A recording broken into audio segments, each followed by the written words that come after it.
Bismillahirrahmanirrahim. Assalamualaikum warahmatullahi wabarakatuh. Alhamdulillah wassalatu wassalamu ala Rasulillah wa ala alihi wa sahbihi wasallam. Teman-teman sekalian yang dimuliakan Allah Subhanahu wa taala. Pada kesempatan kali ini insyaallah kita akan membahas beberapa pertanyaan yang masuk ke kita, yang mana pertanyaan ini berkaitan tentang hukum mendahulukan puasa 6 Syawal dibandingkan dengan puasa qadha, yaitu puasa yang telah tertinggal beberapa hari bulan Ramadan karena ada sebab tertentu. Kemudian ada juga permasalahan tentang apakah puasa 6 Syawal itu dilakukan secara berurutan atau boleh terpisah. Dan yang terakhir tentang bolehkah seseorang itu menggabungkan antara niat puasa 6 Syawal dengan puasa qadha? Maka di sini kita akan mencoba untuk menjawabnya. Adapun masalah yang pertama yaitu tentang bolehkah seseorang itu mendahulukan puasa 6 Syawal dibandingkan dengan puasa qadha?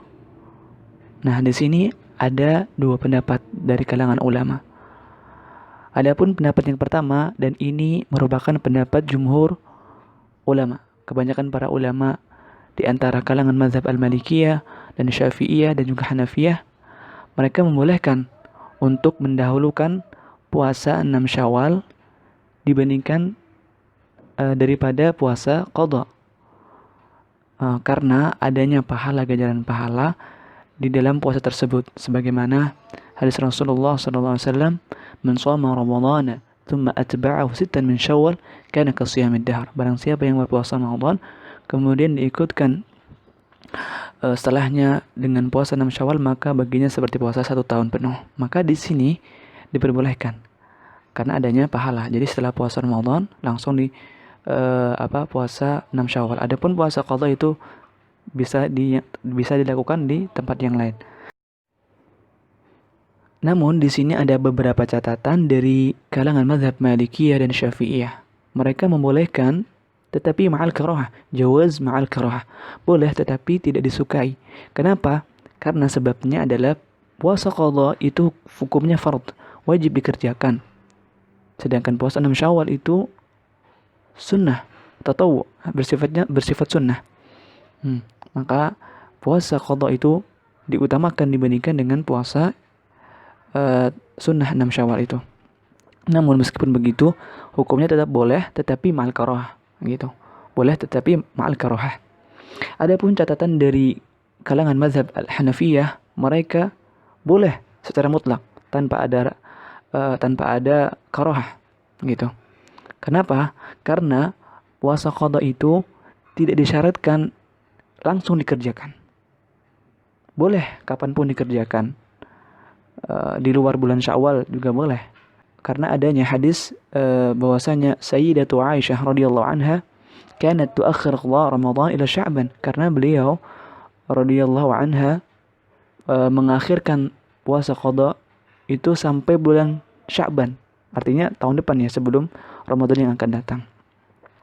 Nah, kemudian pendapat yang kedua tentang bolehkah seseorang itu mendahulukan puasa 6 Syawal dibandingkan dengan puasa qadhanya? Maka pendapat yang kedua itu adalah mereka tidak membolehkan. Kalau yang pertama tadi diperbolehkan, nah yang sekarang itu tidak diperbolehkan.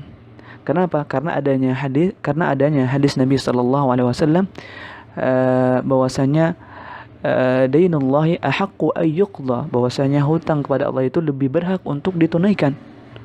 Nah, kemudian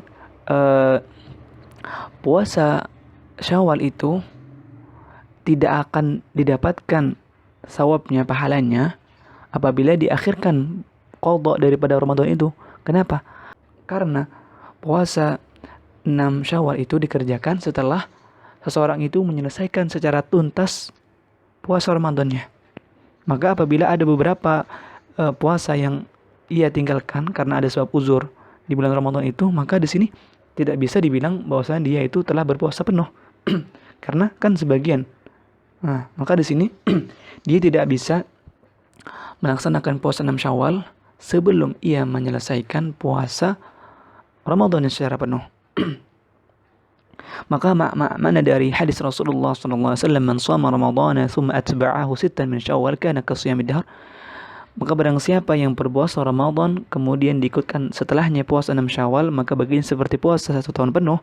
Di sini disyaratkan bahwasanya dia memang harus telah menyelesaikan puasa Ramadan secara penuh. Tidak ada yang tertinggal atau tidak ada yang tidak dilaksanakan. Maka jika seseorang memiliki masih ada hutang di bulan puasa itu, maka syarat itu tidak terpenuhi, ya. Nah, oleh karena itu pendapat yang kedua ini mereka tidak membolehkan untuk mendahulukan puasa 6 Syawal dibandingkan puasa qadha. Lalu bagaimana jalan keluarnya? Jalan keluarnya adalah lebih afdal, lebih aman dan keluar dari khilafiyah, masalah khilafiyah seperti ini, seseorang itu mendahulukan puasa qadanya. Karena puasa qadha artinya puasa yang ditinggalkan di bulan Ramadan itu rata-rata tidak sampai banyak. Mungkin karena sebab haid misalkan untuk wanita, atau sakit misalkan, atau sedang bersafar, paling lama mungkin 12 hari. Maka sedangkan puasa Syawal itu hukumnya sunnah, maka diutamakan untuk mengerjakan puasa qadha terlebih dahulu. Kemudian setelah selesai baru berpuasa 6 Syawal. Toh juga semakin kita memperbanyak puasa, semakin banyak pula pahala yang kita dapatkan insyaallah.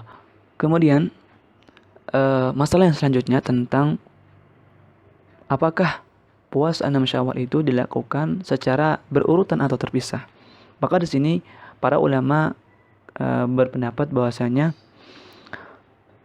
puasa 6 Syawal itu tidak dilakukan pada tanggal tertentu, artinya atau berurutan di dalam bulan tersebut. Tetapi boleh dikerjakan kapanpun dia mau, namun tetap di dalam bulan Syawal. Maka jika seseorang itu misalkan puasa di tanggal 6, terus juga di tanggal 10 misalkan, atau menyesuaikan dengan puasa Senin Kamis, maka itu juga diperbolehkan. Karena puasa Senin Kamis juga itu merupakan puasa sunnah. Jadi insya Allah akan mendapatkan 2 sekaligus. Nah, gitu. Kenapa di sini diperbolehkan? Karena di sini Nah, nanti untuk menjawab hal ini kita lanjut ke masalah yang terakhir.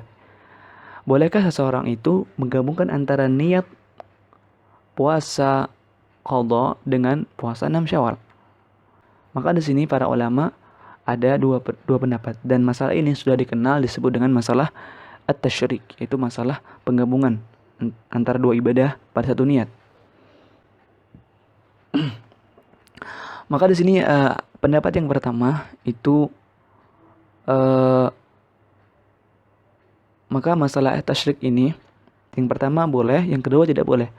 Adapun yang boleh itu contohnya seperti misalkan tadi puasa sunnah dengan puasa sunnah, misalkan puasa 6 Syawal dengan puasa Senin Kamis, karena ini bersifatnya sunnah dan puasa Senin Kamis juga sunnah, maka di sini diperbolehkan. Atau misalkan yang lain contoh yang lain misalkan mandi janabah di hari Jumat sekaligus diniatkan untuk niat mandi pada hari Jumat itu. Karena hari Jumat itu disunahkan untuk mandi seperti halnya mandi janabah. Maka di sini dapat 2 pahala. Seperti itu. Adapun contoh yang tidak diperbolehkan, yang tidak bisa digabungkan, itu adalah seperti yang kita hadapi ini, yaitu tentang menggabungkan niat qadha dengan niat puasa 6 Syawal. Maka di sini tidak diperbolehkan karena puasa 6 Syawal dan puasa qadha itu masing-masing memiliki hukum tertentu.